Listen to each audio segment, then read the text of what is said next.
Claro. A ver cómo En fin. empiezan. Mejor sería a ver cómo empiezan. ¿Tenés gente, Daniel, esperando? Sí. Tengo Sí. 5 personas, ya habilité el canal de YouTube, Sé que algunos colegas, amigos de Argentina tenían previsto conectarse. Vamos a ver. Julio Simón, Sí. por ejemplo, me dijo que se iba a conectar. Bien, admito a todos, muchachos. Dale, Bueno. dale. Dale que son las 9. En Perú también. En Perú también.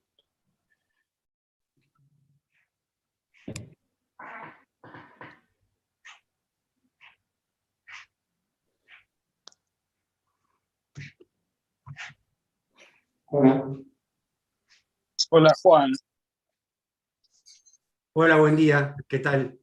Buen día, buen día. Alejandro, buen día. Buen día. Hola a Buen día. todos. ¿Qué tal? Hola, Sandra, buenos días a todos, ¿cómo están? Buen día. Buen día. Buenos días, ¿qué tal? Hola, buenos ¿Cómo días. les va? Hola, buen día. Hola, buen día. Buen día, Lorenzo, Susana. ¿Qué tal, Héctor? Hola, buen día. Buen día. Buen día a todos. Buen día, Jorge. Álvaro. Buen día. Héctor, ¿cómo estás? Buen día, Lorenzo. Gusto. Encantado de estar en este evento. Un especial saludo a los extranjeros que madrugaron, porque aquí hay muchos que madrugaron. Los mexicanos. Maestro, nos pusieron a madrugar, ¿verdad? Hola, Susana, qué gusto saludarte. Bien, ¿Cómo estás? vamos al comienzo.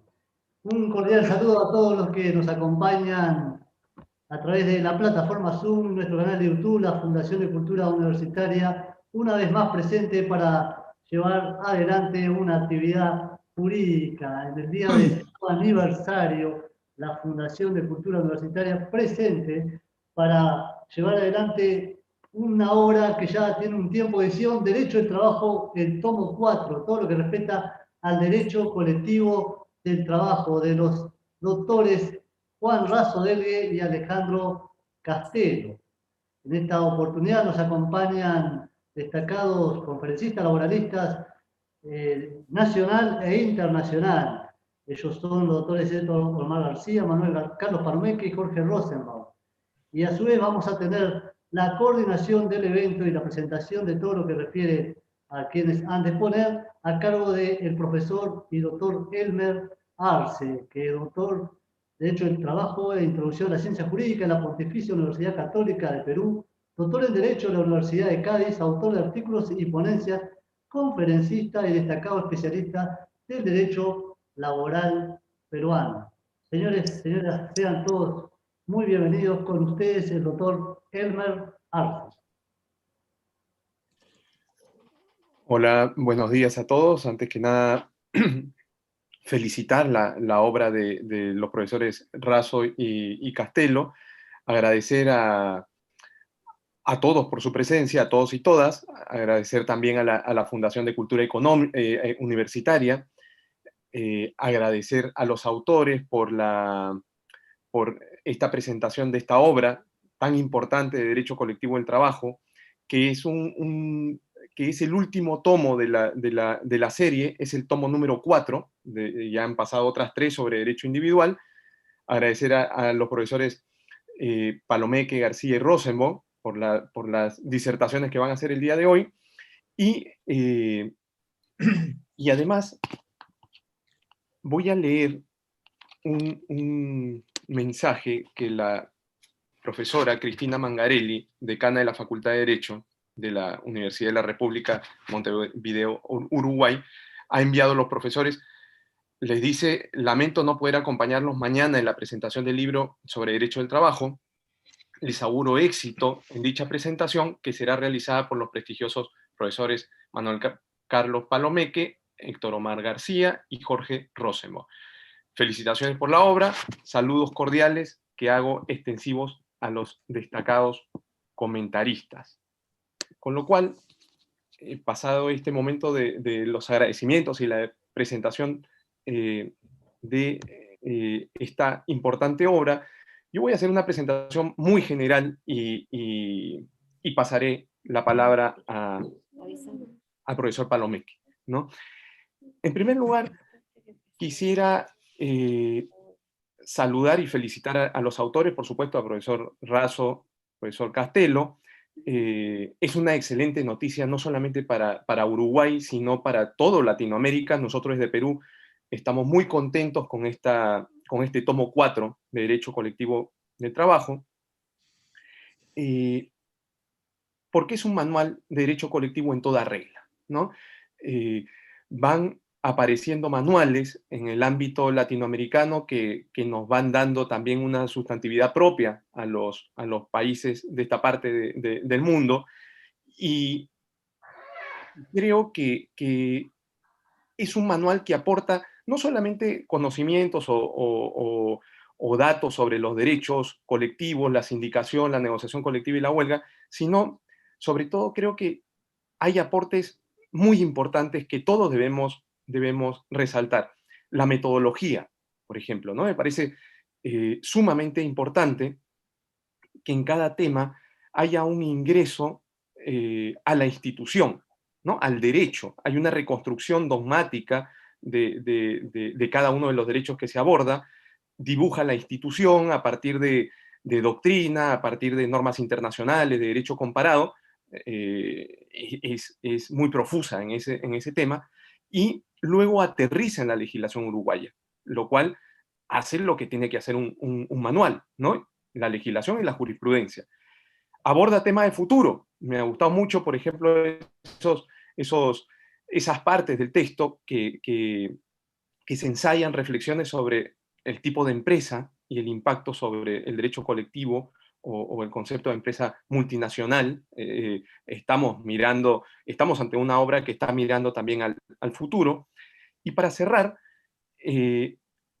obviamente se abordan los 3 derechos centrales, que son el trípode del derecho colectivo, sindicación, negociación colectiva y huelga.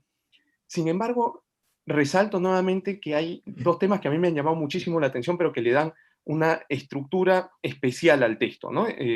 Que le da una mirada más allá de la mirada jurídica del derecho colectivo del trabajo.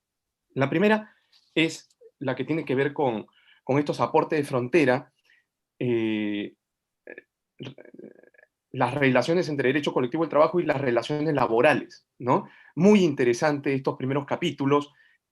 Obviamente, estoy completamente de acuerdo con los autores, el derecho estudia normas y describe normas insertas en un ordenamiento jurídico. Sin embargo, también hay que observar la realidad. La realidad va cambiando. Estamos desde los años 90 en un profuso cambio de la forma de actuar del capital de las empresas, y eso tiene que verse reflejado en las normas. Si solamente nos basáramos en reflexiones normativas, no podríamos aportar a la realidad y a la mejora del derecho.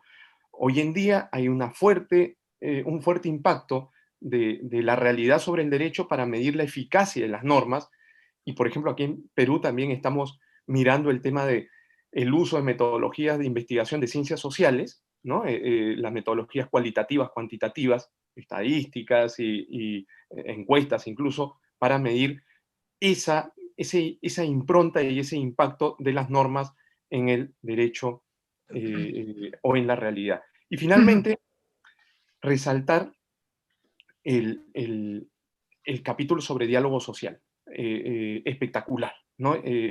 Sobre todo esa lógica de inclusión de la concertación social, tan importante en países latinoamericanos y que va mucho más allá del derecho de negociación colectiva de ámbito profesional. La necesidad de diálogo en países latinoamericanos, creo que todos lo conocemos, y más allá de los conflictos internos de las empresas o de los conflictos de derechos profesionales o de los intereses profesionales, están también los intereses socioeconómicos, ¿no? Que los profesores Razo y Castelo lo dejan muy claro, tanto en aspectos legislativos como en aspectos de políticas públicas, y tanto en instrumentos formales como instrumentos informales. Yo me callo aquí. Quiero dar paso a los profesores, a figuras renombradas del mundo laboral internacional, y vamos a empezar con los comentarios del profesor Manuel Carlos Palomeque López. Profesor Manuel Carlos Palomeque López es catedrático de Derecho del Trabajo, ha sido decano de la Facultad de Derecho y director de la oficina del 8º centenario de la Universidad de Salamanca. Es doctor honoris causa en 4 universidades y ha recibido el premio María Maesu de la Excelencia Científica de la Universidad de Salamanca. Es miembro de número de la Academia Iberoamericana de Derecho del Trabajo y de la Seguridad Social, autor de más de 500 trabajos, 14 de ellos libros sobre temas de su especialidad académica, y ha publicado también 3 libros de creación y crítica literaria. Ha impartido 900 conferencias y ponencias en congresos y reuniones científicas en universidades y otras instituciones públicas y privadas de España y de otros 15 países, y presidido diversas misiones de la Organización Internacional del Trabajo en América. Es director de la revista Trabajo y Derecho y miembro de los consejos editoriales, asesores o de redacción de una docena de publicaciones científicas españolas y extranjeras. Todos reconocemos la calidad tanto académica como sobre todo personal del profesor Manuel Carlos Palomeque. Tiene usted la palabra, profesor Palomeque. Bien, muchas gracias. Buenos días desde su punto de vista horario. Aquí buenas tardes desde donde les hablo. Comienzo por agradecer la muy cariñosa presentación del profesor Elmer para conmigo, que se debe a la relación personal que mantenemos desde hace mucho tiempo y de amistad. Y expreso mi profunda satisfacción por haber sido invitado a participar en un acontecimiento tan relevante desde el punto de vista material, del objeto del acontecimiento, que es la presentación de un libro principal, no cualquier publicación, y el carácter internacional que los autores, con la cobertura de la Fundación de Cultura Universitaria de Montevideo, han querido darle al acto.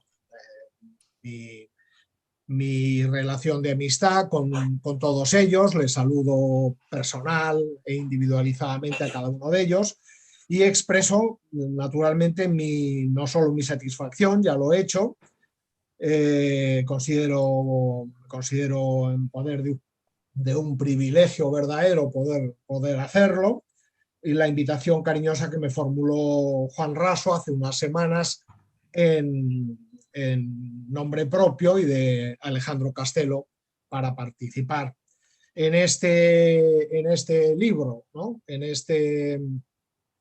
No sé si se ve, este volumen cuarto, que lleva el título de Derecho Colectivo del Trabajo, que forma parte y corona un importante tratado de varios libros. Elmer ya se ha referido a ello, sobre derecho individual, los anteriores sobre derecho procesal y este sobre derecho colectivo, que me honra profundamente disponer de un ejemplar que me han hecho llegar los autores con una muy cariñosa dedicatoria personal que tanto agradezco y que ha sabido sortear, me imagino que con gran coste económico y esfuerzo, las limitaciones no solo de la distancia, que en este caso no es el olvido, ni muchísimo menos, sino de la pandemia. Derecho colectivo del trabajo, que tiene naturaleza propia como producto cultural, pero que forma parte, en este caso, de la serie, lo corona esta serie de tan importante tratado, ya acreditado en el ámbito nacional, uruguayo e internacional, de que son autores los profesores Raso y Castelo. Tratado de Derecho del Trabajo, cuyo cuarto volumen que nos convoca hoy aquí es relativo al derecho colectivo del trabajo, cuya autoría se reparten a través de un criterio razonable. El profesor Raso se ocupa de los temas de libertad sindical, básicamente, el profesor Castelo de los temas de negociación colectiva, y comparten ambos también, con arreglo a una distribución variable, los relativos a conflictos en términos generales. Es un volumen clásico en cuanto al contenido, porque, como ya se ha dicho en la presentación, se ocupa, no podía ser de otra manera, de los temas que integran convencionalmente el elenco de materias imputables a esta rúbrica de derecho colectivo del trabajo. ¿De dónde viene este derecho colectivo del trabajo? ¿Qué es esto de derecho colectivo del trabajo? He seguido con mucho interés las reflexiones que el profesor Juan Raso se planteaba respecto de esto, ¿no? ¿Qué es esto? Con citas clásicas de quien sostenía que no era ni siquiera de derecho. ¿De dónde viene esto, ¿no? En el seno de las relaciones de trabajo. Bueno, tiene un fácil anclaje, ¿no? Un anclaje natural y fácilmente explicable, me refiero, ¿no? El derecho del trabajo es, lo sabemos todos sobradamente, la regulación jurídica de las relaciones de trabajo asalariado, que son relaciones, las de trabajo asalariados, explicativas del sistema, son explicativas del sistema de producción capitalista. No es posible entender el sistema de producción capitalista sin la referencia estructural al soporte, a la articulación de las relaciones de intercambio de trabajo por salario que explican el funcionamiento de su sistema de producción, desde que es un sistema que sustituye al sistema mercantilista del antiguo régimen a través de un proceso histórico de todos conocidos y en el que voy a entrar. Y el derecho del trabajo es el ordenamiento necesario para la articulación jurídica de esas relaciones. No servía el anterior, no servía, estaba construido sobre presupuestos diferentes, sobre la apropiación forzosa del trabajo ajeno, y cuando la apropiación forzosa del trabajo ajeno es sustituida por la aportación libre del trabajo y el intercambio libre, por lo menos formalmente, a través de un nuevo negocio jurídico, es preciso un ordenamiento nuevo. Y ese ordenamiento nuevo llegará a ser el moderno derecho del trabajo a través de un proceso que no tiene más de 200 años, como mucho, o 150, como mucho, dependiendo del escenario que contemplemos, del escenario nacional que contemplemos, en base al desarrollo de las fuerzas productivas, de la evolución política de cada sistema, etcétera, etcétera. Y todo esto para integrar este ordenamiento, para integrar un conflicto estructural que se encuentra en la base de las relaciones de trabajo asalariado, un nuevo conflicto con nuevos antagonistas sociales a raíz de la revolución industrial o de las revoluciones industriales, un nuevo conflicto que el ordenamiento laboral viene a integrar, como es propio de todo derecho, de toda norma jurídica, la integración de conflictos, la evitación de que el conflicto circule espontáneamente, con el riesgo para la seguridad jurídica, y circule escalonadamente, a través de un cauce que, dependiendo del modelo político, ofrece derechos, papeles, roles a los protagonistas del conflicto y ofrece el propio ordenamiento vías institucionales para la solución del conflicto. Conflicto de intereses, que el ordenamiento laboral opera su juridificación, integración, institucionalización, como es sabido, en la medida en que las partes protagonistas de las relaciones de trabajo asalariado, trabajadores y empleadores, por decirlo simplificadamente, portan no solo intereses distintos, sino que, con independencia de su percepción psicológica, son contrapuestos, están contrapuestos desde el punto de vista estructural, en la medida en que la plena satisfacción de unos de ellos necesariamente tendría que ser a costa de los demás. La plena satisfacción conduciría a la anulación de los otros, cosa que el ordenamiento jurídico no permite, puesto que se basa en un equilibrio que articula este cauce de circulación espontánea del conflicto de intereses.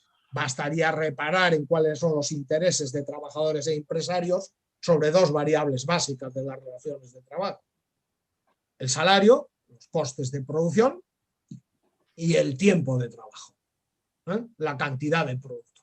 Son portadores de intereses diferentes y contrapuestos que el ordenamiento laboral compone.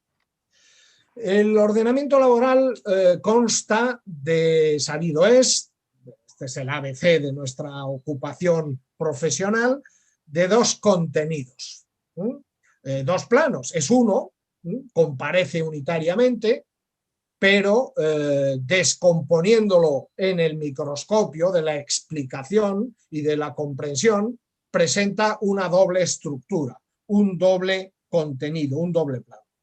Por un lado está, que es el origen de todo, claro, la relación individual de intercambio de trabajo por salario, la relación laboral, que se articula en torno a dos sujetos. Uno lleva a cabo una prestación personal y otro de trabajo, y otro retribuye esa prestación haciendo suyos desde el origen los resultados del trabajo del primero. Dos sujetos, dos prestaciones, dos objetos básicos de las prestaciones, trabajo y salario, primero bien inmaterial, el segundo bien material, y un nuevo negocio jurídico que articula todo eso, el contrato de trabajo. Ese es el esquema fácilmente comprensible y explicable. Y el conjunto de normas del ordenamiento laboral que se dirige a la regulación de esta relación individual de intercambio de trabajo por salario es lo que se denomina convencionalmente el derecho individual del trabajo. Pero además están las llamadas relaciones colectivas de representación y defensa de intereses.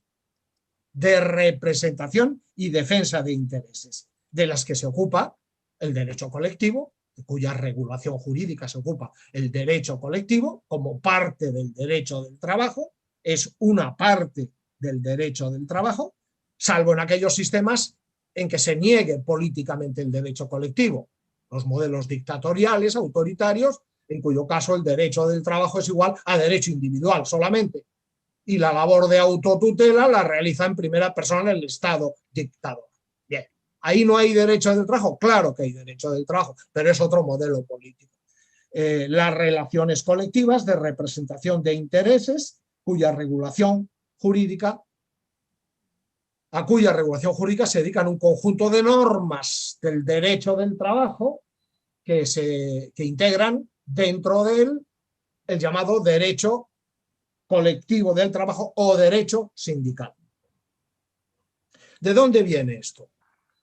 Pues viene de la idéntica o a mi juicio, claro, de la idéntica o semejante posición contractual que los distintos sujetos de la relación individual adoptan, asumen.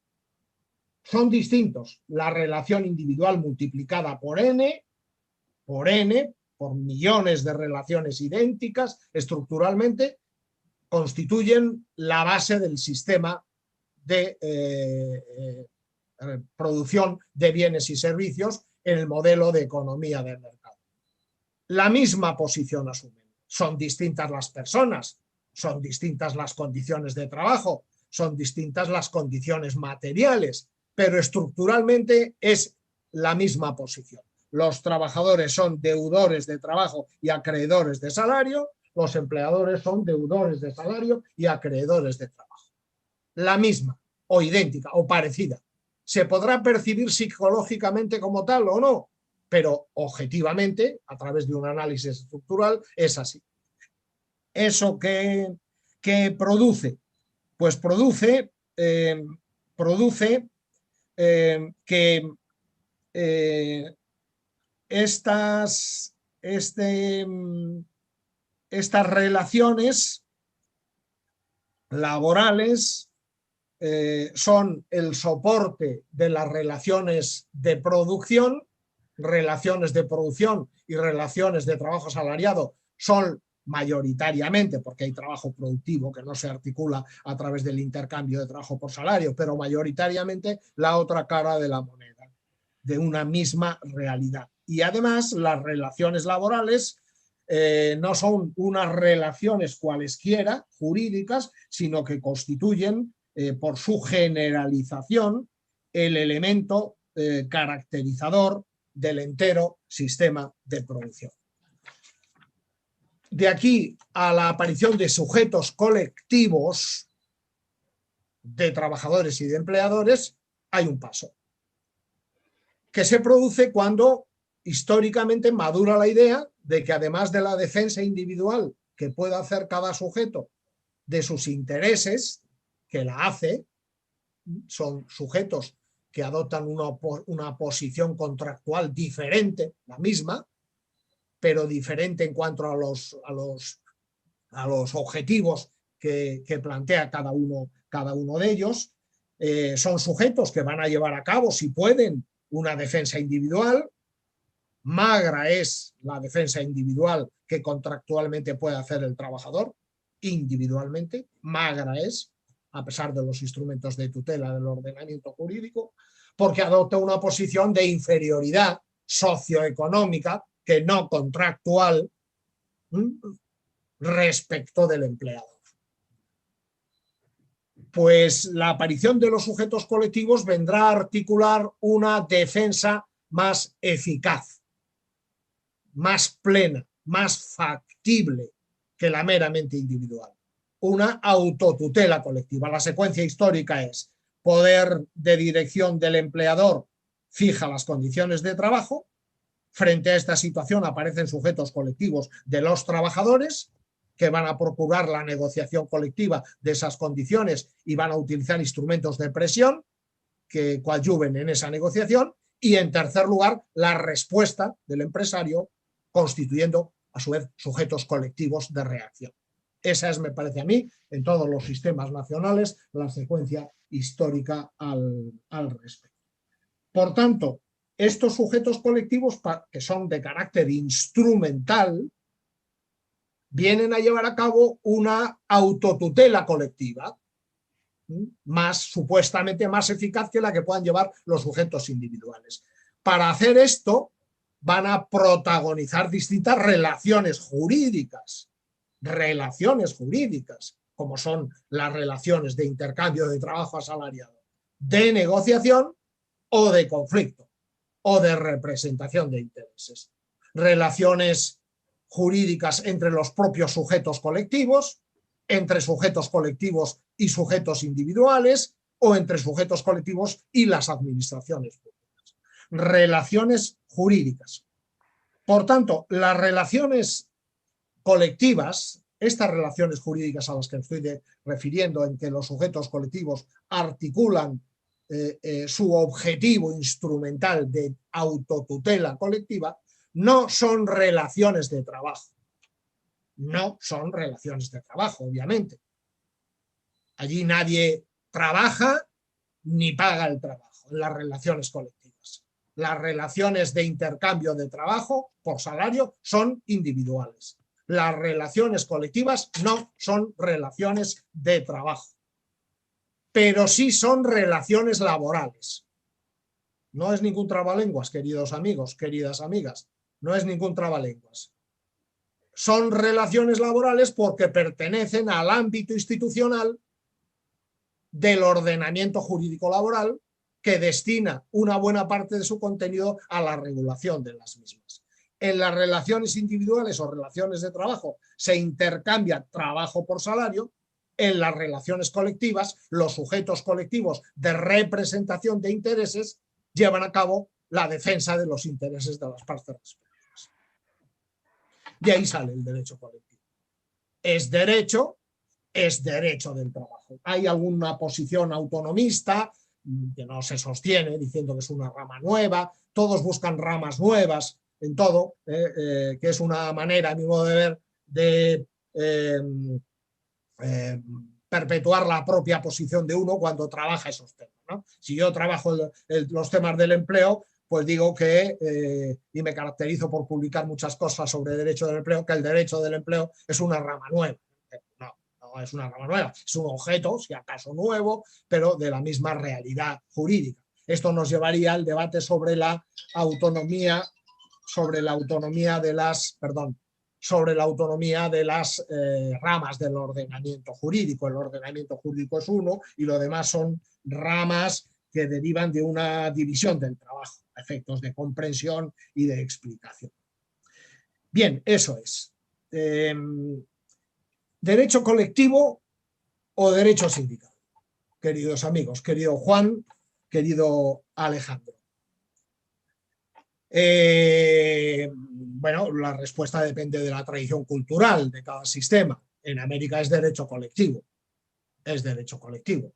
Muy bien lo prueban ellos con este excelente que no me cansaré nunca de exhibirlo, ¿no? Para los amigos y amigas que lo estén contemplando, a cuya lectura les invito de inmediato, porque exhiben los dos, están coordinados prácticamente, comparecen como uno solo, aunque el trabajo de cada uno lo firman, ágil, de lectura, de escritura, plenamente explicativo de los problemas que se plantean, moderno, etcétera, etcétera. Ya nos insistieron ellos en sus mensajes de que no se trata de hacer loas a los autores, pero hombre, una mínima loa sí es necesario cuando es real, ¿no?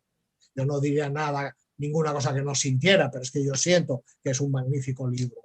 En Europa es preferible la explicación, la nomenclatura de derecho sindical, ¿no? Yo mismo tengo un libro que se llama Tenía, porque ya su contenido ha pasado al derecho del trabajo, a mí derecho del trabajo, junto con el profesor Álvaro de la Rosa, Derecho Sindical Español, que se publicó en 1986, 6 ediciones.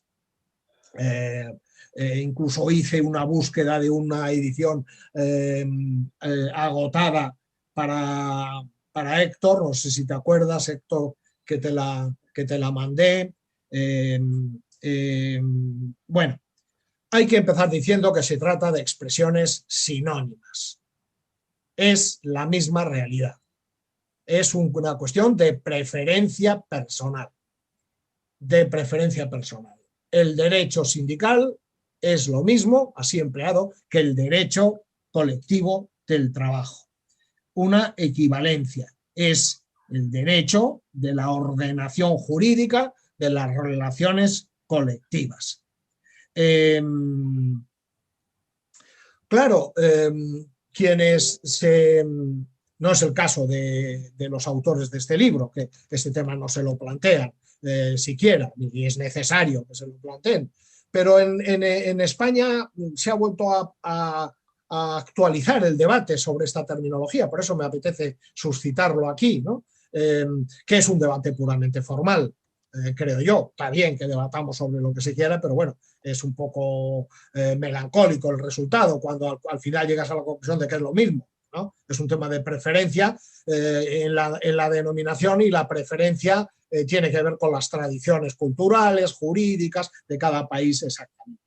El problema está que las posiciones que rechazan la denominación de derecho sindical llevan a cabo una interpretación reduccionista del término sindical, ¿no? Sería algo así como te dicen en los debates estos, quien esté interesado en este asunto, le recomiendo un artículo de Martín Valverde sobre este asunto, derecho colectivo o derecho sindical, que incluye en el libro que se me dedicó a mí hace poco, que se llama Sindicalismo y Democracia, 30 años del derecho sindical español, del profesor Carlos Palomeque, y se plantea este tema, ¿no? A él le gusta más derecho colectivo, a Martín Valverde, que no es cualquier autor, como todos vosotros sabéis. A mí me gusta más derecho sindical, por eso titulé mi libro como Derecho Sindical y no Derecho Colectivo. Claro, derecho sindical se tiende fácilmente a decir, bueno, derecho de los sindicatos. Pero ¿y los demás? ¿Qué pasa? Los demás sujetos colectivos. Juan Raso trata de las asociaciones empresariales en un libro que titula Derecho colectivo del trabajo.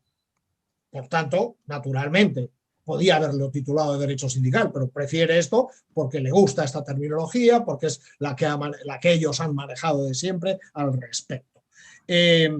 Claro, derecho sindical no es el derecho de los sindicatos. Si fuera el derecho de los sindicatos estaría descalificado, porque el término sindical, como todos sabéis, tiene dos acepciones. Una primera, la estricta, la formal, como todo lo relativo a los sindicatos. Lo sindical, como todo lo relativo a los sindicatos. Lo sindical, como todo lo relativo al sujeto denominado sindicato, que es un sujeto singular. Pero también tiene una acepción material, amplia. Lo sindical, lo relativo a las relaciones de representación y defensa de intereses. Lo relativo a las relaciones de representación y defensa. Haga esa representación o defensa el sujeto que sea. El sindicato, los comités, los delegados de personal, etcétera. Por el otro lado, las asociaciones de empresarios, es decir, las relaciones que protagonizan de carácter colectivo, porque al menos en una de las partes tiene que haber un sujeto colectivo para que estemos en presencia de una relación colectiva propiamente dicha, que protagonizan en cumplimiento de su función instrumental de defensa de intereses, son relaciones sindicales, materialmente sindicales. Eso habría que aclararlo como premisa metodológica, por si no nos enteramos, ¿no? Naturalmente, no es una sinécdoque cualquiera, es idéntico. Por tanto, derecho sindical es el derecho de las relaciones sindicales, es decir, el derecho de las relaciones colectivas de representación y defensa de intereses. Las haga el sindicato, principalmente, o las haga el sujeto que sea. Y por último, siguiendo la invitación que me hacía Juan Raso para que hablara de libertad sindical. Bueno, la pieza básica, me parece a mí, del derecho colectivo, del trabajo, en la terminología de los autores, es, a mi juicio, la llamada autonomía colectiva. Lo desarrollan ellos también, el propio Juan Raso me parece que es la autonomía colectiva, que es la potestad que comparten trabajadores y empleadores para autorregular sus relaciones y fijar las condiciones de trabajo, y que ejercen a través de sus representantes. La titularidad son trabajadores y empleadores, los dos sujetos de las relaciones de trabajo, pero que ejercen los representantes. Es una fuente del derecho. Es una fuente del derecho, porque no es una producción que venga del aparato productor de normas del Estado. Es una potestad reguladora que arranca de la estructura social, de la urdimbre social en el Estado, en la sociedad industrial. De ahí arranca. ¿Cuál es el papel del Estado? Pues hombre, muy importante. El Estado lo primero que podrá hacer, si responde a un modelo democrático de ordenación jurídica de relaciones de trabajo, es aceptar la autonomía colectiva como fuente, porque puede negarla también. Y luego lo que tendrá que hacer es determinar la eficacia de los productos de la autonomía colectiva. ¿Qué eficacia tiene? ¿Y qué relación tiene con el resto de normas de producción estatal? Porque el Estado históricamente ha ganado la batalla política sobre el monopolio de la regulación de las relaciones de trabajo. Pero el Estado democrático, en esa batalla jurídica que ha ganado por la regulación, por la determinación de las fuentes, acepta o no acepta fuentes de origen extraestatal. Si es un modelo auténticamente democrático, lo aceptará. Y será la Constitución o el Código Civil el que diga relación de fuentes, tal, la ley, la autonomía colectiva. Cuando hace eso, está incorporando al ordenamiento jurídico una fuente de origen extraestatal, respecto de la cual el Estado no es que no tenga nada que decir, sino que determinará los efectos, las relaciones entre fuentes, etcétera, etcétera, etcétera.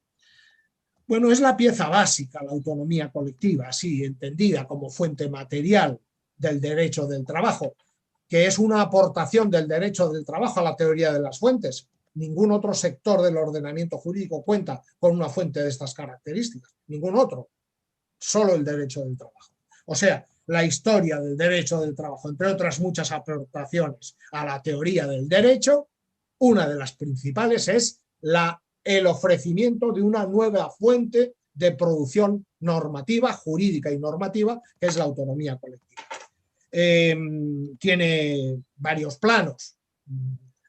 Me hace el honor, Juan Raso, de citarme a mí en esta construcción, en la parte de su manual compartido. Hay una autonomía institucional, si descomponemos la autonomía colectiva, que es la creación de los sujetos colectivos, independientemente del derecho del Estado. El derecho del Estado fijará unos límites, un control para que no se superen los límites, regulará esto, pero la creación es libre dentro del respeto a la Constitución y a la ley. Y esta autonomía, que yo llamo institucional, de creación y autoorganización del grupo, se hace a través de un expediente capital, que es la libertad sindical para los trabajadores y la asociación, el derecho general de asociación para los empleadores. A pesar de que los convenios colectivos de la OIT 87 y 98 hablen de la libertad sindical e incluyen a trabajadores y empresarios, eso no es así, desde mi punto de vista. Lo que hace en los convenios de la OIT es establecer una equiparación de derechos, que son sujetos iguales y que son mandatos a los estados que ratifiquen esos derechos. La libertad sindical es un derecho que se refiere a los trabajadores y sujetos asimilados, y la asociación, el derecho de asociación, se refiere a los empresarios. Son dos derechos que constitucionalmente están al mismo nivel en cuanto al rango, pero son técnicamente distintos, a mi juicio. La libertad sindical es una pieza matriz del sistema. Es una seña de reconocibilidad del carácter democrático del modelo. Del carácter democrático del modelo. Por eso todos los sistemas no democráticos, lo primero que eluden o manipulan o reconvierten y desnaturalizan es la libertad sindical, aunque le sigan llamando libertad sindical, ¿no? Sindicatos obligatorios durante el franquismo, que eran piezas de derecho colectivo, piezas de la administración en lugar de sujetos libremente constituidos. Bien, las cosas son lo que son y no como se les quieran llamar, sobre todo desde el punto de vista político. En segundo lugar estaría una autonomía normativa, lo que llamamos autonomía en sentido estricto, autonomía colectiva en sentido estricto, que es la creación de normas que determinan las condiciones de trabajo, con arreglo al sistema general que establece el Estado, claro. Pieza central, la negociación colectiva, otro de los derechos capitales que recogen Raso y Castelo en el libro, como no puede ser de otra manera. La negociación colectiva, los distintos tipos de negociación colectiva. Y próxima a la negociación colectiva, sin ser eso, ya lo habéis dicho antes, el diálogo social, que es otra cosa. Es un intercambio político, donde tiene que intervenir necesariamente un sujeto político. No hay diálogo social sin sujeto político, sentado en la mesa de interlocución o recibiendo el producto del diálogo social para su traducción legislativa. Autonomía representativa, en tercer lugar, poder de representación de los intereses de grupo, y por último, la autotutela colectiva, el poder propiamente de defensa, de combinación, negociación, conflicto. Poder de defensa. Fundamental la defensa en la representación de los intereses de grupo, ¿no? Y aquí está como pieza capital los derechos de conflicto colectivo, con la huelga a la cabeza como derecho básico de los trabajadores, de los que también se ocupan los autores. Sobre la libertad sindical habría que abordar, no lo voy a hacer yo ahora, lo hacen los autores sobradamente, 4 cuestiones, yo creo, fundamentales. Primero, la titularidad. Todo derecho subjetivo plantea dos temas básicos, como es sabido. Primero, si un derecho subjetivo es un poder que se atribuye a una persona, a un sujeto, de un poder jurídico delimitado, poder hacer o no hacer, pues ¿quién es el titular? ¿A quién se atribuye ese poder? Eso es fundamental en todo derecho subjetivo, la identificación del titular. Si no, no podemos proseguir en el análisis. Segundo, la delimitación del poder. ¿Qué poder se le atribuye? No se le atribuye cualquier poder. Es un poder determinado, recogido en unos parámetros que debe ser identificado. Ese es el contenido. Y en tercer lugar, la tutela. La tutela del derecho. No hay derecho sin tutela. La tutela judicial efectiva en el horizonte, como fondo, todos los instrumentos intermedios de tutela. Pues esas mismas cuestiones habría que plantearlas sobre la libertad sindical y los autores lo hacen perfectamente. Baste decir que los titulares son los trabajadores asalariados y los sindicatos. Hay derechos de libertad sindical de los trabajadores asalariados, básicamente derecho de fundación de sindicatos, derecho de asociación o no asociación, libertad sindical negativa y derecho de acción sindical, de los trabajadores y de los sujetos asimilados por cada ordenamiento jurídico, como pueden ser los funcionarios públicos, los autopatronos que no tengan trabajadores asalariados, son extensiones legislativas, forzando los presupuestos, pero en aras de la tutela. Trabajadores sujetos asimilados más sindicatos. Una vez constituidos, los sindicatos tienen derechos como sujetos que poseen plena capacidad de acción y titularidad y personalidad jurídica. Tienen derechos, entre ellos derechos de libertad sindical también, los propios sindicatos. Por lo tanto, hay una dimensión en el ámbito colectivo doble entre el contenido individual de la libertad sindical, derechos de los trabajadores y asimilados, y contenido colectivo de la libertad sindical, derechos de los sindicatos. Los de la libertad sindical individual, pues básicamente 3: fundación, afiliación, positiva y negativa, y acción. Y los de los sindicatos, la dimensión colectiva de la libertad sindical, pues autoorganización, federación, igualdad de trato y no discriminación, lo que nos lleva a reflexionar sobre la mayor representatividad, que eso si hay coloquio podemos volver sobre ello, pero no quiero consumir ya más tiempo del que estoy hablando, y actividad sindical, con instrumentos indispensables como son la huelga, la promoción de la huelga, la negociación colectiva y los derechos de conflicto.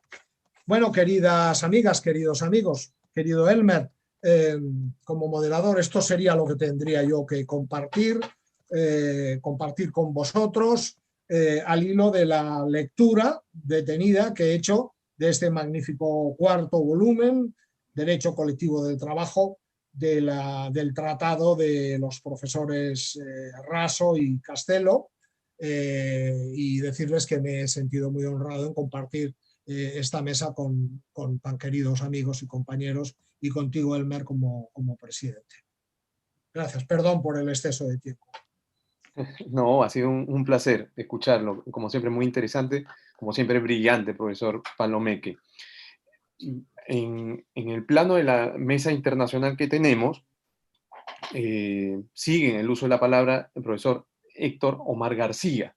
Héctor Omar García, profesor de la Facultad de Derecho de la Universidad de Buenos Aires, ha sido presidente de la Asociación Argentina de Derecho del Trabajo y de la Seguridad Social, profesor y miembro de la Comisión Académica de la Maestría en Derecho del Trabajo de la Facultad de Derecho de la Universidad de Buenos Aires, profesor invitado en carreras de posgrado de las Universidades Nacionales de Córdoba y del Litoral y de la Maestría de Derecho del Trabajo organizada en conjunto por la Asociación Argentina de Derecho del Trabajo, la Pontificia Universidad Católica Argentina.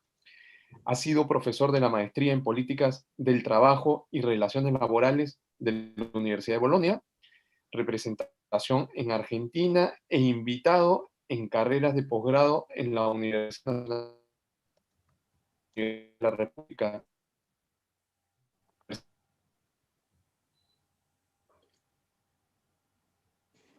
Se ha interrumpido, ¿no? Sí. Se ha interrumpido, y con lo cual, para evitar cualquier otro problema, te cedemos la palabra, Héctor Omar. Bueno, muchas gracias, Juan. Saludo en primer lugar a todos los amigos y amigas de Uruguay, de Argentina, de Perú, de Chile, de toda América Latina que están presentes en este acontecimiento tan importante. Estoy muy agradecido por esta invitación, muy enaltecedora para mí, por la importancia del acontecimiento, dada la calidad del libro y la talla de los autores, y porque me permite acompañar a los eminentes profesores Carlos Palomeque y Jorge Rosenbaum, grandes maestros de quienes soy tributario y eterno deudor. El libro, de autoría de Juan Raso, el jurista más refinado y creativo de América Latina, un verdadero estilista del derecho, y de Alejandro Castelo, el mejor de su generación, que ha escrito con solvencia y claridad sobre todos los temas del derecho del trabajo. Toda investigación bibliográfica encuentra en su camino una contribución de Alejandro Castelo. Y ellos han elaborado este libro dedicado al derecho colectivo del trabajo, que es también, como puso el acento Elmer en su introducción acertadamente, es también idóneo para el estudio de las relaciones laborales. Su lectura, especialmente en los primeros y los últimos capítulos, me trajo una evocación de la revista Relasur, extraordinaria experiencia de la cual la revista Relaciones Laborales ha sido continuadora. En ambas participó Juan Raso, como autor en una, como autor y editor en la otra. Digo esto sin perjuicio de que en el libro Raso deslinda con precisión, remitiéndose a Hermida Uriarte, la naturaleza jurídica del derecho colectivo del trabajo, del contenido interdisciplinario de las relaciones industriales como disciplina autónoma que tuvo a John Dunlop como figura solar. Distinción que me reenvía a un libro de Roger Rampin, Derecho del Trabajo y Relaciones Industriales Comparadas, la edición italiana codirigida por Treu, que reúne, entre otros, un trabajo de Barbagelata, en el que se cita a la denominada Escuela de la Divergencia en los Sistemas de Relaciones Industriales, que en oposición a la Escuela de la Convergencia, representada precisamente por Dunlop, caracterizó a las relaciones industriales como sotosistema del sistema político. Esta idea no hay que emparentarla con la del sotogoberno de Norberto Bobbio, que éste aplica a los poderes invisibles, arcanos, que parasitan la democracia desde las sombras, sino hay que entenderla como sustrato del orden político, dice Blancpain, que refleja en gran parte las condiciones nacionales y los valores culturales prevalentes en el sistema de relaciones institucionales y contribuya a la legitimidad de las decisiones políticas. Las relaciones laborales, como todo sistema, como todas las relaciones colectivas, para llevar a cabo esa contribución al sistema democrático, están obligadas a la transparencia. Toda su dinámica se encuentra a la vista, lo cual se da con mayor intensidad en la huelga, no solo porque exterioriza el conflicto sociolaboral, sino también porque el ejercicio actual de la huelga ha incorporado la visibilidad como un activo imprescindible ante la merma de eficacia de la suspensión del trabajo en tiempos dominados por las tecnologías avanzadas que hacen prescindibles muchos trabajadores, la segmentación de los procesos productivos y la escasez de empleo. Ese carácter de las relaciones laborales, dibujadas a trazos muy gruesos, lo podemos relacionar con la caracterización del derecho del trabajo como derecho de existencia de Américo Pla, que se acentúa en el derecho colectivo, en tanto este regula y estudia esas relaciones democráticas, conformando una rama del derecho colmada de singularidades, de particularismos, cabría decir, en homenaje a Barbagelata. Desde los sujetos, entre ellos uno tan particular como es el sindicato, y otro no menos particular como es la empresa en el derecho del trabajo, donde posee entidad al mismo tiempo individual y colectiva, pasando por sus fuentes que incluyen la más atípica del ordenamiento, el convenio colectivo, la máxima expresión de la creación de derecho del trabajo, según Pla Rodríguez, creación de derecho ajena a los poderes del Estado, hasta la máxima singularidad que se encuentra en el derecho de huelga. A pesar de la despenalización de la huelga, como sabemos comenzó en Europa en los tramos finales del siglo XIX, en los hechos, según reconstruye el historiador francés Jacques Le Goff, la huelga continuó siendo vista durante un largo periodo como una insoportable causa de desorden, una grave perturbación a la actividad económica, por lo que aún en ese contexto se mantuvo inalterado el despliegue represivo. Hasta llegar al momento de la juridificación, institucionalización o integración del conflicto industrial en el ordenamiento jurídico estatal, que, como explica Palomeque, constituye la funcionalidad o razón de ser histórica del derecho al trabajo. No está de más subrayar, lo digo como nota a pie de página, un mérito referido por Castelo que distingue al Uruguay en la región. La huelga nunca fue tipificada como delito. La huelga, derecho incisivo, controversial, excepción al deber de no dañar, triunfa al ser erigida en derecho y situada en la jerarquía constitucional. Pero nunca dejó de ser un factor de incomodidad destacada por Hermida, ni siquiera para el derecho del trabajo. Por su talante combatiente, la huelga tiene una difícil convivencia con varios de los demás derechos del ordenamiento, porque implica autorización para lesionar. Pero, como en el pugilato, la lesividad de la huelga está condicionada por normas que procuran neutralizarla o por lo menos atenuar su impacto. Ahora bien, el gran particularismo de la huelga y del derecho colectivo del trabajo en su conjunto es propio del principal derecho subjetivo de esta rama jurídica, que es, como ha quedado claro después de la brillante exposición de Carlos Palomeque, la libertad sindical. Instituto autocontradictorio, dialéctico, molecularmente complejo, atributo que destacaron Ricardo Mantero y Óscar Hermida, la libertad sindical tiene muchas facetas, algunas de ellas opuestas entre sí. Es derecho subjetivo, fundamental, integrado a la conciencia universal, como lo presenta Jorge Rosenbaum, pero también es principio jurídico, rector del derecho colectivo del trabajo. La libertad sindical, consumando una peculiar hipóstasis jurídica, es uno y varios derechos a la vez, un conjunto de libertades y derechos fundamentales, la describe Raso.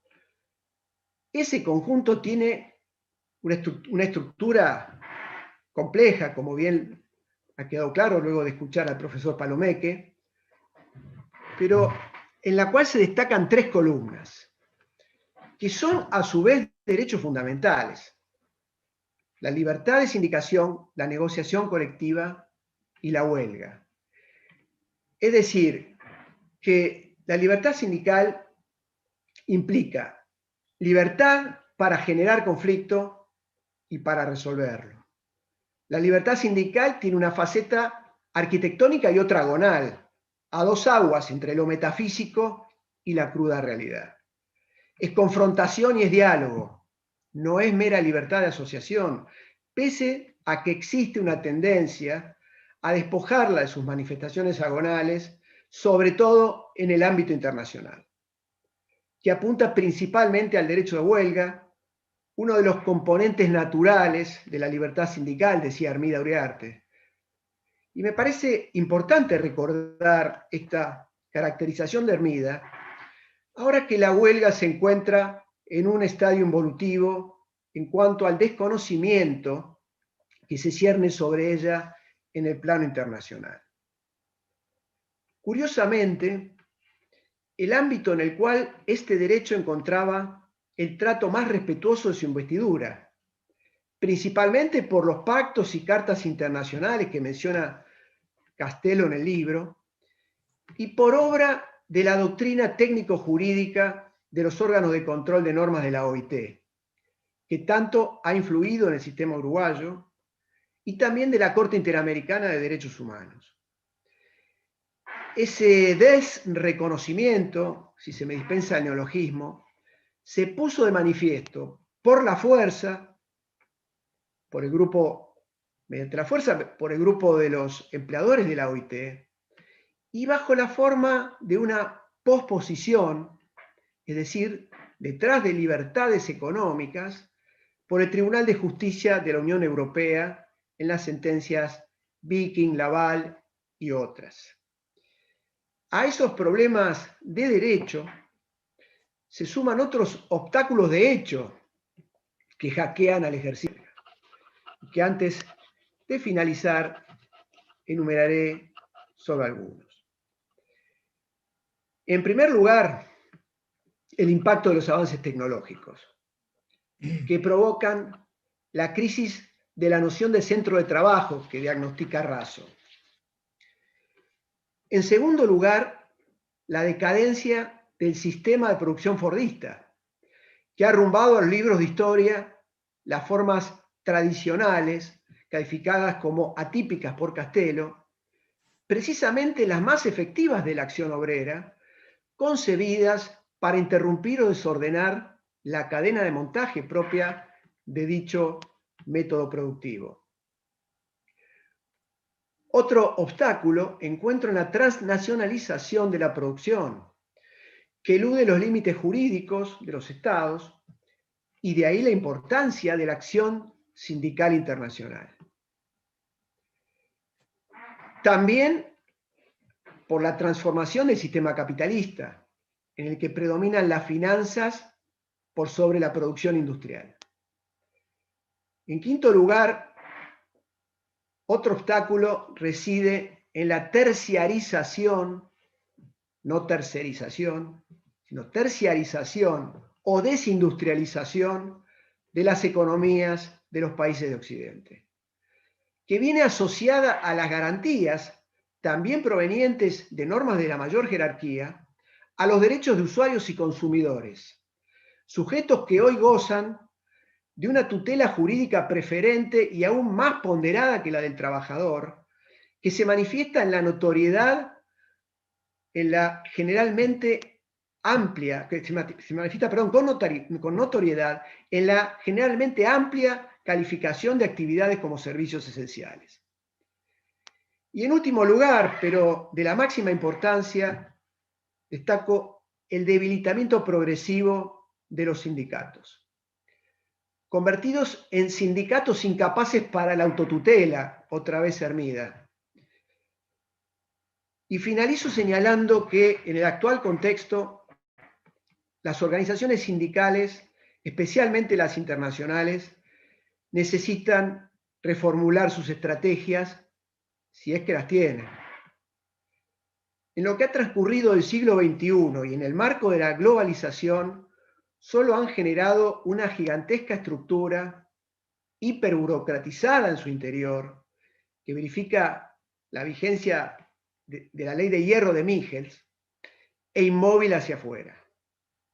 La gravedad de la problemática interpela la capacidad de los sindicatos para encontrar una nueva dinámica reconstitutiva de la autotutela, entendido este concepto como lo interpreta Alfredo Villavicencio.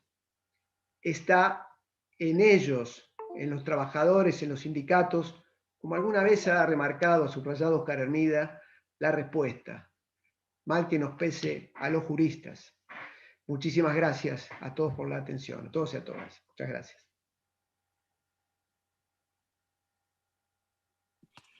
Muchísimas gracias, profesor Omar García.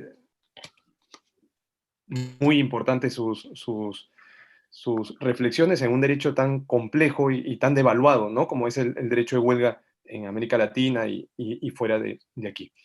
Seguimos con la presentación del profesor Jorge Rosenbaum. Es doctor en Derecho y Ciencias Sociales, egresado de la Facultad de Derecho de la UDELAR. Es profesor de Derecho Colectivo del Trabajo 1 y 2 en la maestría en Derecho del Trabajo y de la Seguridad Social de la Escuela de Posgrado. Ha sido catedrático de Derecho del Trabajo y Seguridad Social en la Facultad de Derecho y profesor titular de Legislación y Relaciones Industriales en la Facultad de Ingeniería de la UDELAR, presidente de la Academia Iberoamericana de Derecho del Trabajo y de la Seguridad Social, académico de número de la Academia Nacional de Derecho del Uruguay, presidente de la Asociación Uruguaya de Derecho del Trabajo y de la Seguridad Social, autor y coautor de numerosos trabajos publicados en libros y revistas especializadas, y director de la Revista Jurídica del Trabajo. Es un honor también poderlo escuchar, profesor Rosenbaum, y con el mismo cariño y aprecio para Héctor y para el profesor Palomeque. Tiene usted la palabra. Muchas gracias, Elmer. Muy amables tus palabras de presentación. Es muy difícil en un acto, déjenme calificarlo de ese modo, como el que se desarrolla hoy, desprenderse y no pensar en los lazos de amistad prolongados que nos une a los autores para con mi persona y a mi persona para con ellos. Se trata de amigos estrechos, íntimos, que aún en mis lejanías no me permiten tomar distancia, siempre están cerca. No hay semana en la cual no reciba al menos su llamado, no intercambiemos en nuestras conversaciones puntos de vista sobre los temas profesionales, pero también sobre todo lo que es personal, que naturalmente también comparto con muchos a quienes veo hoy en la pantalla y con muchas, especialmente en los últimos tiempos, en donde estoy alejado de la ciudad de Montevideo, con Sandra Goldfluss marcándome el paso día por medio para ver cómo está mi salud, en fin, siempre encuentro un pretexto de acercamiento. Unas brevísimas palabras iniciales sobre este acontecimiento que acompañamos en el día de hoy. Sin duda fue una gran responsabilidad asumida al inicio y hoy constituye un logro destacable que se concretó progresivamente con la edición de 4 tomos, el último de los cuales, tantas veces exhibido por el profesor Carlos Manuel Palomeque en la pantalla, si se me permite, es sumamente completo y está muy bien logrado. Y hablo de una responsabilidad porque en un medio como el uruguayo, que ha solido ser muy prolífero en publicaciones de trabajos sobre diferentes y variados tópicos, tanto del derecho del trabajo como de la seguridad social e incluso de las relaciones laborales en estos últimos años, sin embargo, pocos han sido los cursos editados. A partir de la obra primigenia, diría yo, de Ferrari, con la que se formó nuestra generación, la de Juan, la de Óscar, la mía propia, sobrevinieron producciones tan ponderadas de Américo Pla Rodríguez y Héctor Hugo Barbagelata, con varias ediciones, cada uno de ellos, y cubriendo el programa de estudio, fundamentalmente del derecho laboral, que no solo han sido útiles para estudiantes y docentes, sino también para la academia, los profesionales e incluso la jurisprudencia, cuyas citas permanentes siguen siendo el indicador más fehaciente de su valor en la construcción de la teoría general y del análisis de los institutos fundamentales de nuestra asignatura. No olvido, por cierto, el manual de Santiago Pérez del Castillo, que hoy día ya junto a Matías Pérez del Castillo alcanza su 14ª edición, cuyos importantes contenidos desarrollados con una orientación práctica, como su propia denominación lo indica, resulta de consulta obligada entre los operadores del mundo del trabajo. El acometimiento de Juan y Alejandro en la dirección y coordinación y ahora en la coautoría, sin duda ha logrado ayornar con mucha satisfacción los conocimientos del derecho del trabajo contemporáneo, ya que son variados los contenidos de aquellos cursos de los maestros que se fueron desactualizando, como naturalmente suele ocurrir con el paso del tiempo. Así que no creo que sea la palabra exacta decir felicitaciones, sino destacar con orgullo que aquí hay mucho valor agregado y que nosotros somos, sin duda, privilegiados beneficiarios del mismo. Sin embargo, Juan me dijo nada de lisonjas, nada de excesos. Estas no son lisonjas, son la expresión natural de conversaciones que solemos tener día a día el uno con el otro, ni que hablar lo mismo con Alejandro. Se me ha pedido, en cambio, que efectúe algunas apreciaciones sobre la negociación colectiva, por lo que me pareció oportuno referir breves reflexiones o ideas que recientemente he formulado sobre este instituto central de las relaciones colectivas del trabajo con referencia a la realidad de nuestra región, Latinoamérica. Y precisamente cuando hacía o trataba de asentar estas ideas, lo que busqué fue analizar los rumbos de la negociación colectiva y me encontré, por lo que al final explicaré más detenidamente, visualizando lo que me parece un mar sin orillas.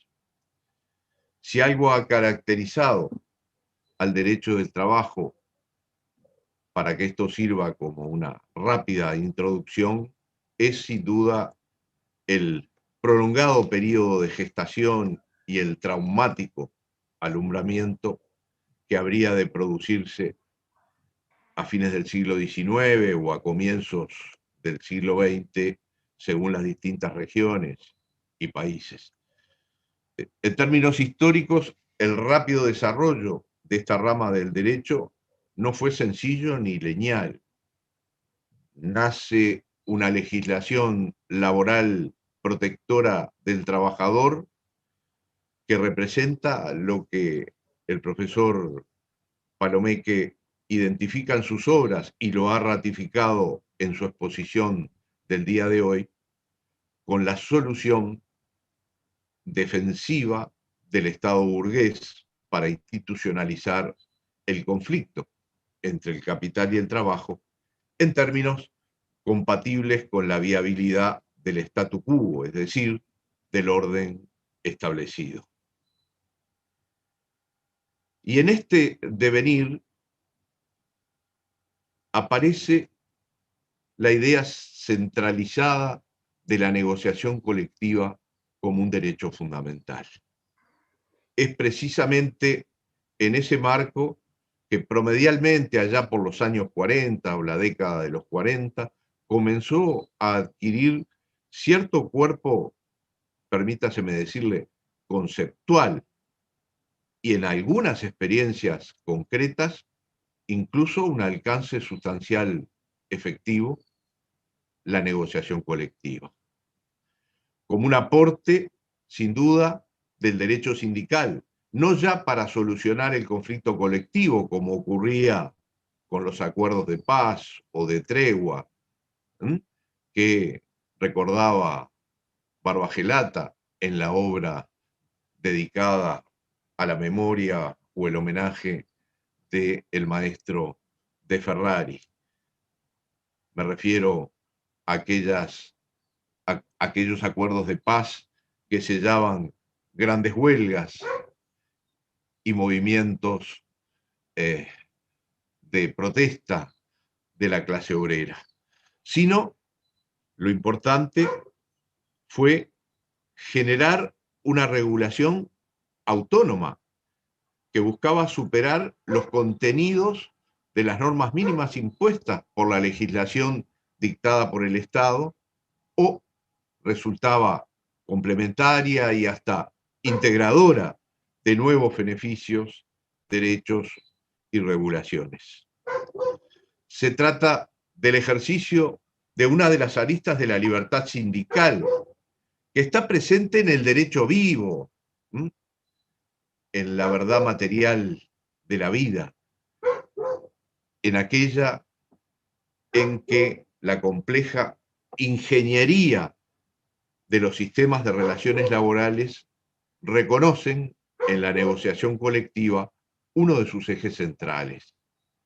Como señala Canfreund, empresarios y sindicatos, al constituir fuerzas contrapuestas y en cierto modo equilibradas, son capaces de crear, de generar, mediante su actuación autónoma, un cuerpo de normas, relevando así a la legislación estatal de una de sus funciones, que fue la de establecer preceptos mínimos, pisos de carácter imperativo para la salvaguarda, la tutela, la protección del contratante más débil, el trabajador.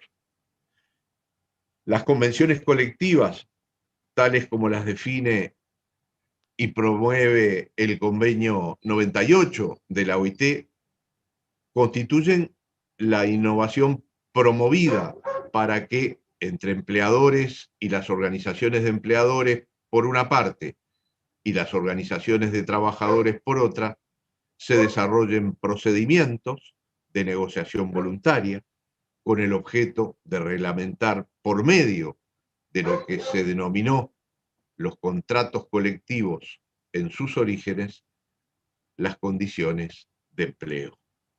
Será recién la declaración de la OIT de 1998 relativa a los principios y derechos fundamentales en el trabajo y su seguimiento la que se encargue de reafirmar que el derecho de negociación colectiva es un derecho fundamental y ya estaba previsto en el Tratado de Versalles, así como también en la Declaración de Filadelfia de 1919 y 1944, respectivamente.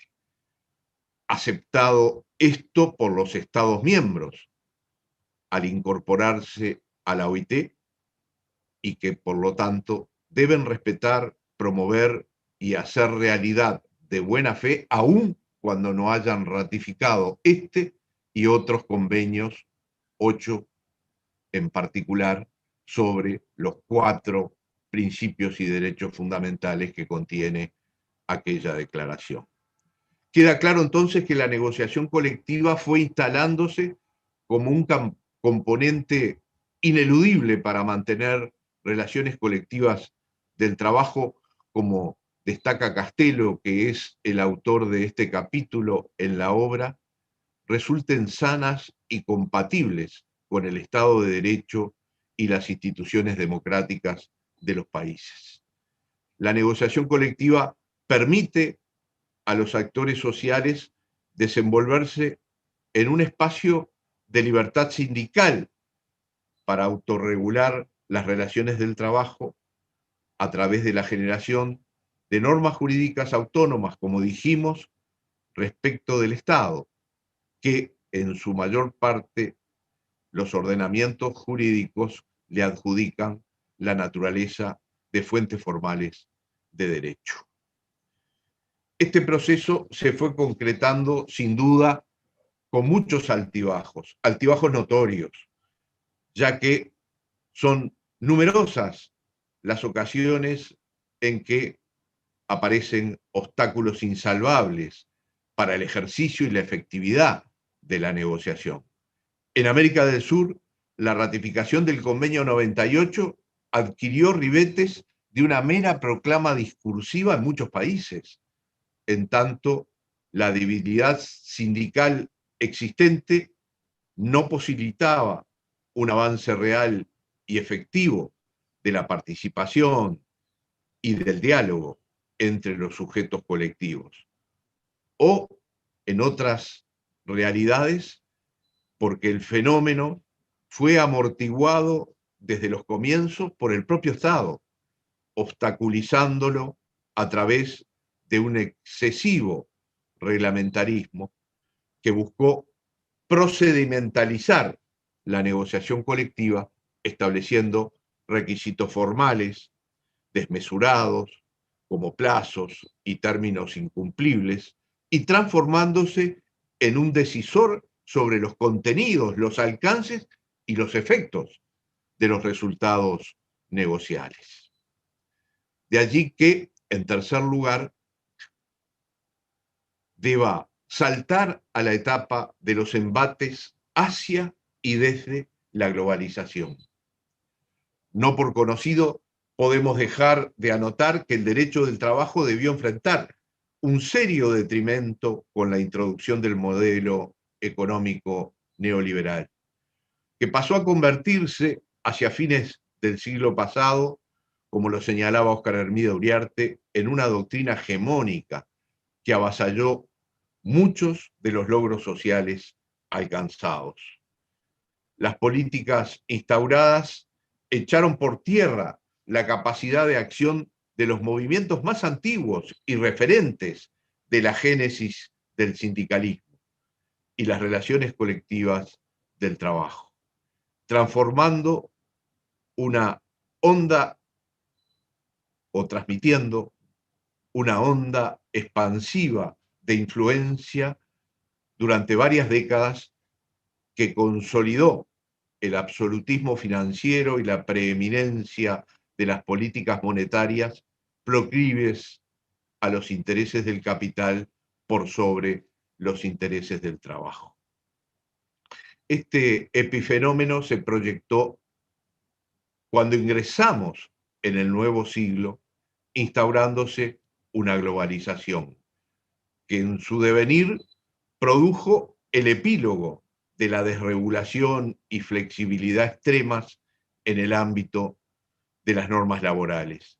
En la mayoría de los casos, como lo señala Héctor García en sus trabajos, en sus estudios de investigación, y también lo ha dicho hoy en su exposición, se vio empañada por la pérdida gradual de poder por los actores sindicales, que fueron los sujetos más afectados, lo que inevitablemente produjo la devaluación de la negociación colectiva a niveles de depreciación que en regiones como la nuestra, la de Latinoamérica, la hizo caer muchas veces en desuso como una expresión efectiva de trato entre los actores sociales, o, si no, fue utilizada para desmejorar condiciones de trabajo, reducir salarios, eliminar beneficios,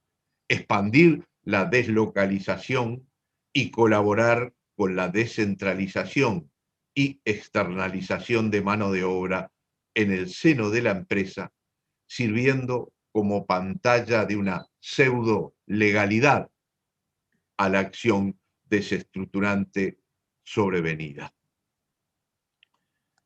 Este proceso de globalización se tradujo en altos costos que han debido pagar incluso las propias economías centrales a través de una progresiva cadena de crisis. Pensemos primero Estados Unidos, luego Europa o muchos de los países de Europa principalmente, cuyos resultados perviven hasta el presente. Ha de anotarse que inevitablemente todas esas crisis que impusieron severos programas de austeridad golpearon de forma muy fuerte en el mundo del trabajo, desde que los ciudadanos de los estados afectados son, por cierto, mayoritariamente trabajadores que consumen y sostienen los mercados. Por su parte, si bien América Latina pudo mantener ciertos grados de estabilidad y hasta de crecimiento en la época del llamado viento de cola, esto se trató de un espejismo condenado a constituir un fenómeno coyuntural que se genera a través de la especulación financiera y la búsqueda transitoria de mayor rentabilidad del capital internacional. Es posible apreciar que, pese a haberse producido alternancias de distintos partidos políticos en el ejercicio del poder en varios países, impulsando programas diferentes y hasta en algunos casos opuestos a las ideas conservadoras, continúa sin aparecer un modelo homogéneo en materia de políticas laborales y tampoco parece que se haya superado la debilidad endémica del fenómeno sindical. Pocos y pobres han sido los cambios en el terreno de las relaciones laborales y la negociación colectiva. Al menos apreciamos que no se han transformado los estereotipos predominantes o, si lo han hecho, no alcanzan una dimensión destacable. Por eso, lo que decíamos al principio sobre la negociación colectiva y sus rumbos en un mar abierto. Las realidades comparadas no solo resultan asincrónicas en términos temporales, sino que presentan grandes asimetrías sustanciales respecto de las regulaciones y las prácticas negociales desenvueltas por cada país a lo largo de este proceso evolutivo. De allí que creemos que no es posible construir en América Latina una teoría general unitaria de la negociación colectiva y sus procesos, lo que, por otra parte, solo tendría un valor, nos parece que abstracto.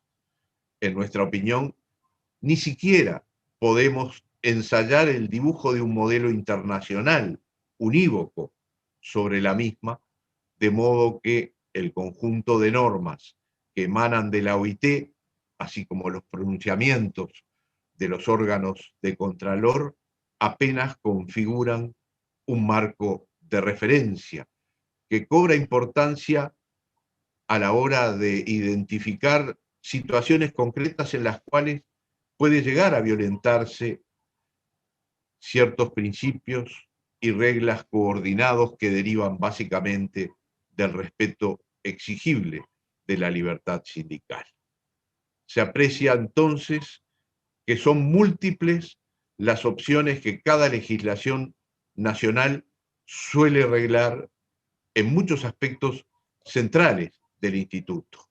Eso ocurre respecto de los sujetos legitimados para negociar, ya que no siempre se privilegia al sindicato, sino que se permite que intervengan agentes no sindicales, como los delegados electos directamente por los trabajadores, los grupos ad hoc, las comisiones de empresa, las organizaciones solidaristas.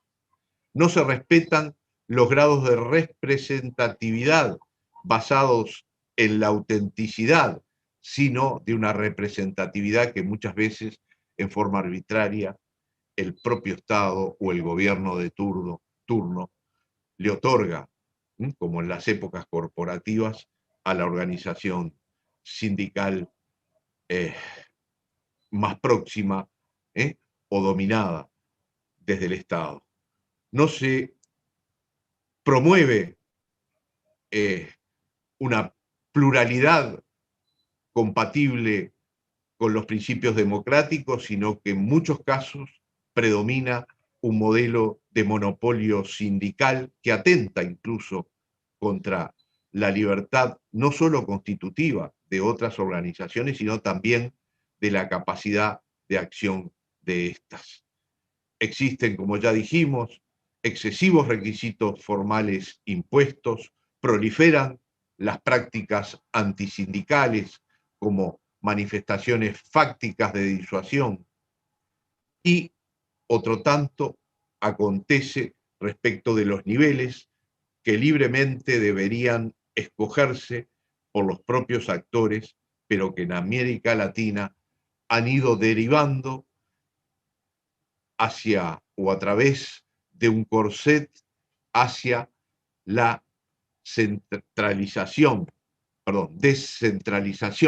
de la negociación colectiva a nivel de establecimiento o de empresa, en donde naturalmente las organizaciones sindicales son débiles, no existen o no constituyen más que una expresión inauténtica de los intereses de los trabajadores por estar dominadas por el empleador. Y por eso, por último, ese simbolismo como brevísimo epílogo. Siendo que el análisis jurídico no puede circunscribirse únicamente al estudio de las normas formales, como hoy lo decían los dos expositores más brillantes que me han precedido, sino que es necesario relacionarlas con la realidad del poder económico, político y social.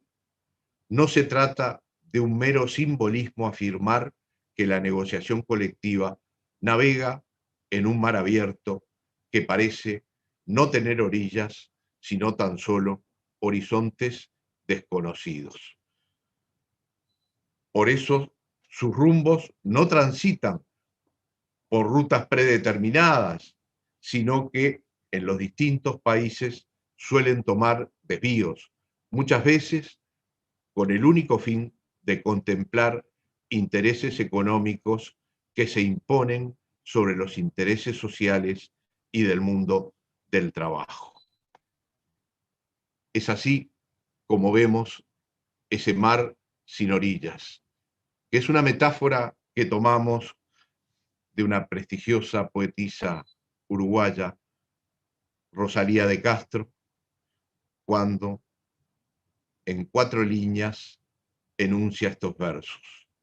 aún otra amarga gota en el mar sin orillas, donde lo grande pasa deprisa y lo pequeño desaparece o se hunde como piedra arrojada de las aguas profundas del estancado Légamo.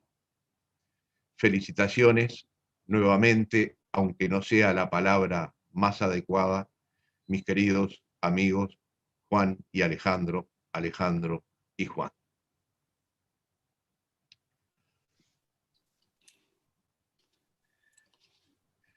Muchas gracias, Jorge. Creo que han sido 3 exposiciones brillantes. Todos estamos de acuerdo con eso. Impresionante, sobre todo a todos los que estamos con la vocación docente, la claridad, ¿no? Admirada por todos. Muchas gracias, Jorge.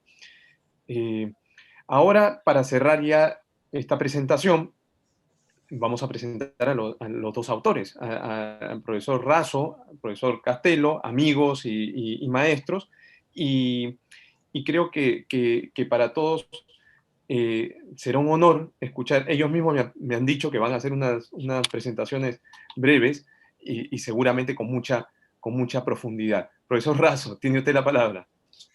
No se asusten, no se asusten. Solo 5 minutos.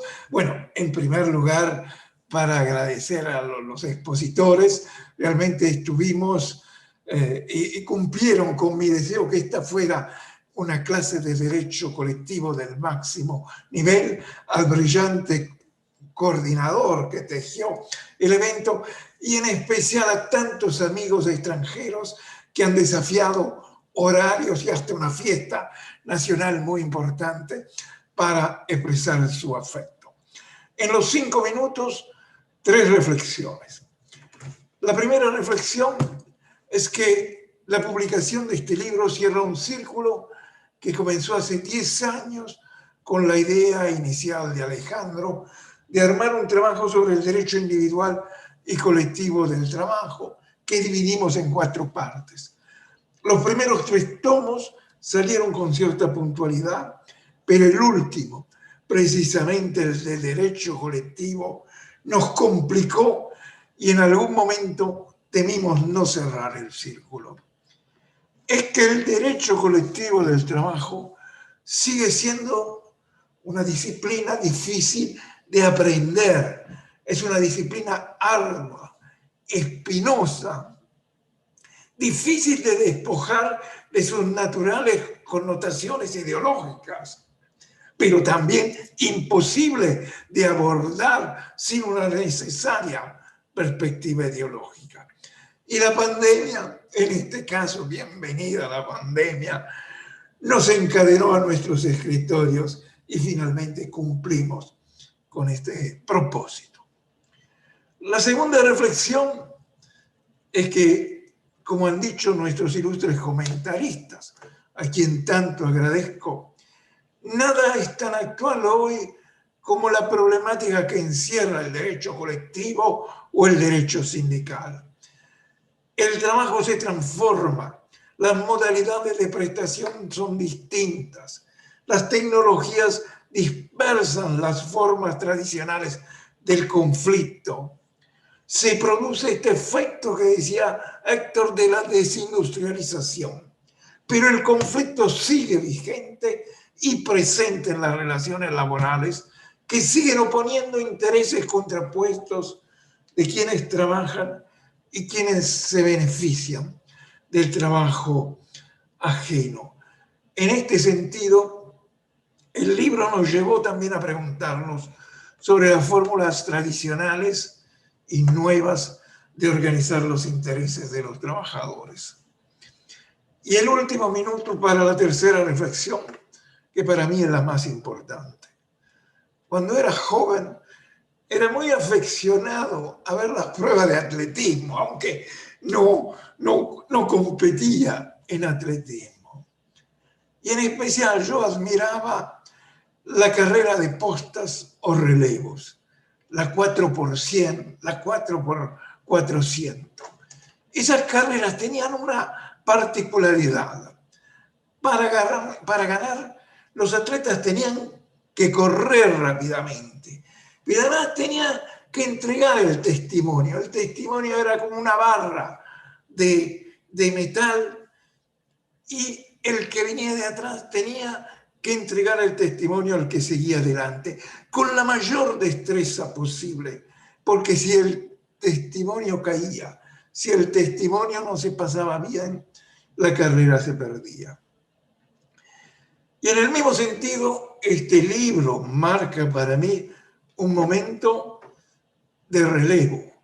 Yo pertenezco a una generación con mi amigo hermano Jorge Rosenbaum, con Cristina Mangarelli, con Santiago Pérez del Castillo, que nos acompañó, y Óscar Armida y Eduardo Melio, que hoy no están físicamente con nosotros, pero que quiero recordar expresamente.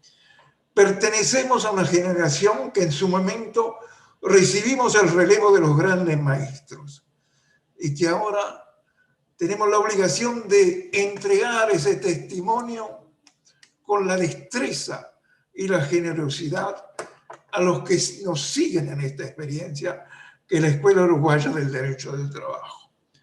Para mí, este tomo en especial representa el momento del relevo, el momento de entrega del testimonio a la generación que sigue, representada, entre otros, por el profesor Alejandro Castello. Gracias, Elmer. Muchas gracias, profesor Razo. Muy bonitas palabras, realmente. Ahora, el profesor Alejandro Castello. Muchas gracias, Elmer. Muy buenos días. Quería aprovechar mis 3 minutos para realizar algunos agradecimientos. El primer agradecimiento es a Cecilia, a mi esposa, por su infinita paciencia y su constante apoyo. A Cecilia le quité muchas horas de compañía y la recargué con muchas tareas del hogar en estos tiempos para poder dedicarme a colaborar con Juan en esta obra. Así que mi primer agradecimiento es a Cecilia, a mi esposa. El segundo es a Juan Razo, primero por la oportunidad que me dio de colaborar con él en esta obra y en particular en este tomo 4 que lo hicimos juntos. Juan tiene muchas virtudes, pero creo que una de las más presentes, de las más recalcables, es su insistencia y su tenacidad. En esto, Juan, me hace acordar a Pla Rodríguez. Muchos de los que están acá son miembros del grupo de los miércoles y recordarán que Pla Rodríguez era de llamarnos los sábados de mañana, ¿verdad? Para recordarnos que teníamos que hacer un trabajo, entregar un ensayo para la revista, preparar una ponencia para una jornada. Y Razo justamente es como Pla Rodríguez, porque en este tiempo era el que me llamaba todas las semanas para preguntarme en qué estaba y por qué demoraba en entregar mi parte. Si no hubiese sido por esa tenacidad e insistencia de Juan, no hubiese salido este tomo 4. Y si se demoró fue por culpa mía y no por Juan, que siempre religiosamente, como era Pla Rodríguez, organizado, tenía todo pronto en tiempo y forma. Así que Juan, de corazón, muchas gracias. El tercer agradecimiento es a Jorge Rosenbaum. Jorge, además de regalarnos su amistad, también nos regaló sus conocimientos. Jorge es para mí, quien más sabe de derecho colectivo, de derecho sindical en nuestro país, y muchas de las cosas que escribí en este tomo reflejan ideas de él, ¿verdad? Reflejan conocimientos que él me transmitió. Empecé a aprender derecho sindical en las clases de Óscar Armida Uriarte en la maestría. Muchos de los que están acá son compañeros de la maestría y tuvimos la suerte de tener a Óscar Armida, pero terminé de aprenderlo con Rosenbaum, así que Jorge, también te agradezco mucho todos tus conocimientos y tu amistad. El cuarto agradecimiento es para Fundación. Fundación de Cultura Universitaria es la editorial más importante en materia jurídica en nuestro país. Con Juan no dudamos un solo minuto en elegir a Fundación como para que recoja nuestra obra, y es quien ha apoyado no solo a nosotros, sino a la comunidad laboralista uruguaya durante todos estos años. Así que a la gente de Fundación, está por allí Daniel, está Santiago Ventós, muchas gracias por haber acogido nuestra obra. Bueno, un especial agradecimiento a los presentadores. La verdad que con Juan decíamos, no queremos que hablen de los autores, queríamos que hablaran del derecho colectivo. Y creo que todos van a coincidir en que hoy tuvimos un seminario internacional. Alguien lo puso por ahí recién en el chat. Lo que tuvimos fue un evento internacional, y eso es lo que queríamos, con laboralistas del más alto nivel internacional, de España, de Argentina, de Uruguay.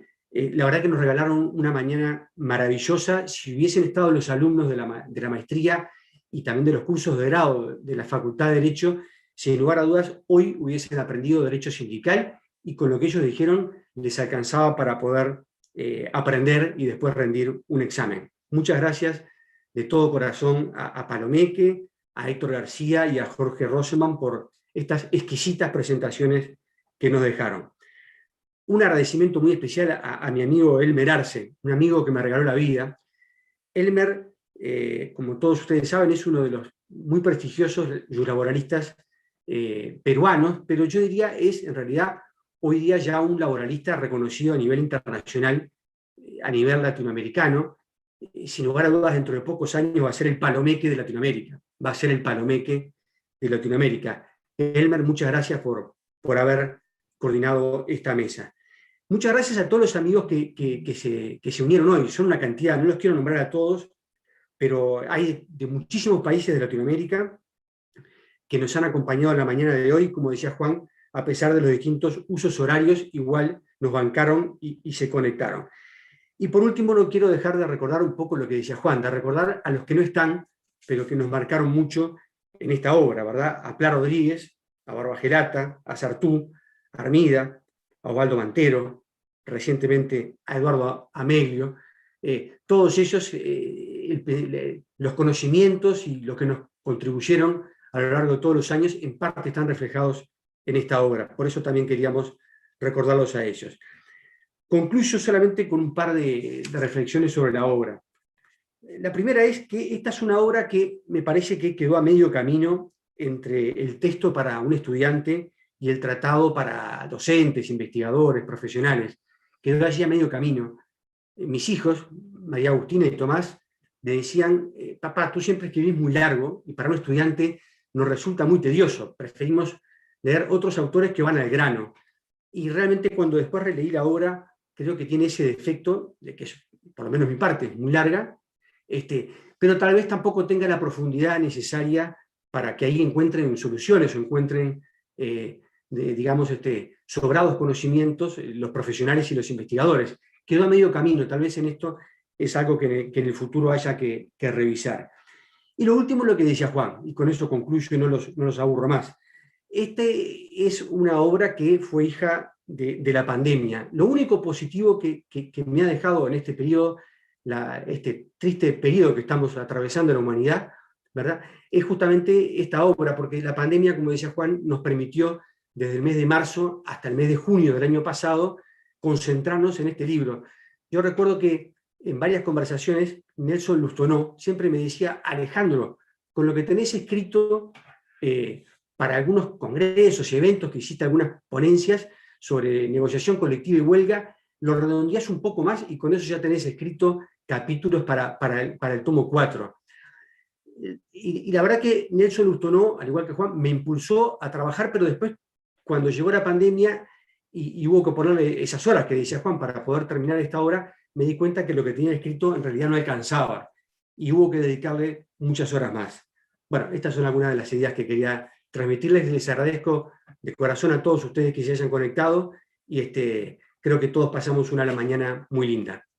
Te devuelvo la palabra, Elmer. Muchas gracias, querido Alejandro.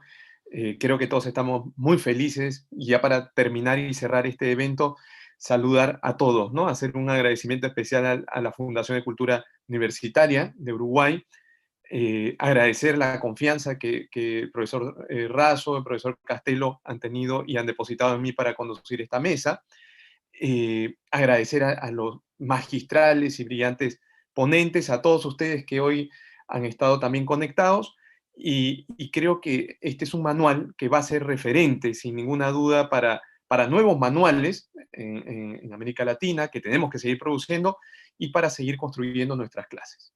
Muchas gracias a todos, buenos días, buenas tardes en España también para el profesor Palomeque, un gusto. Excelente.